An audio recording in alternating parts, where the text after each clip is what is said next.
And now a shout out to recognize some of the excellent investigative reporting being done around the country that often doesn't get as much recognition as it deserves.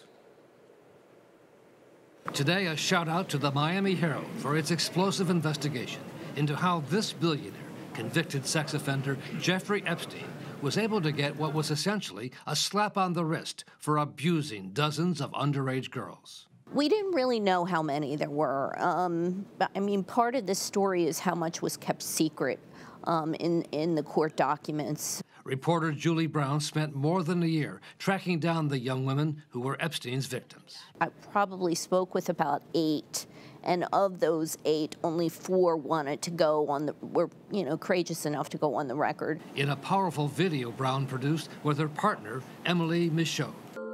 We were underage. We were little girls.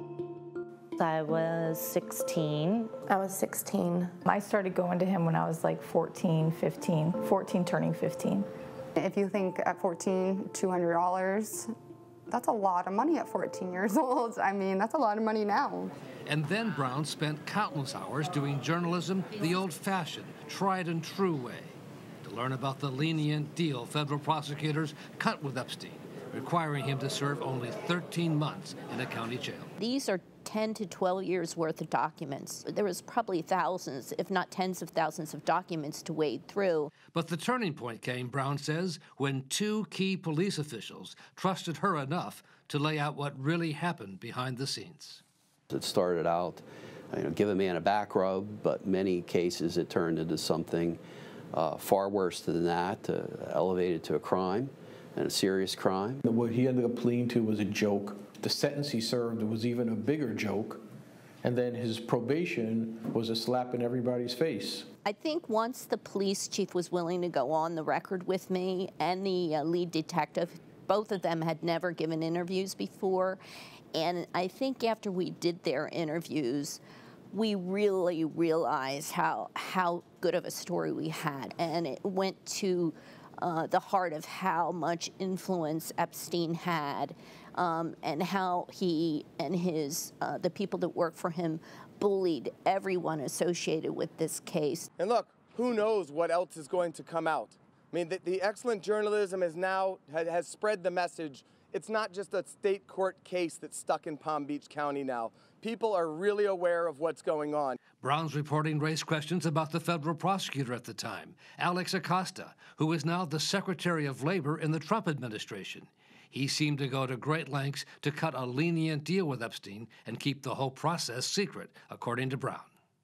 Acosta defended the deal during his Senate confirmation hearings. That Mr. Epstein should plead guilty to 2 years, register as a sex offender, and concede liability so the victims could get restitution.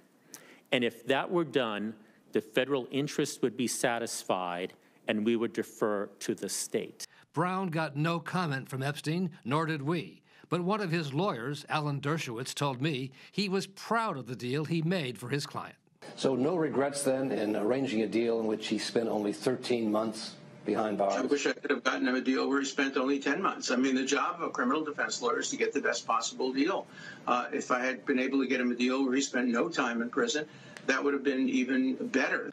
Members of Congress have now asked for a full investigation of the deal in the wake of Julie Brown's reporting, and she is continuing on the story, knowing that her efforts made a difference and gave Epstein's young victims a sense of justice that the Department of Justice did not. They were made to believe that they were prostitutes. So they finally said, someone's finally understanding that we weren't prostitutes, we were girls.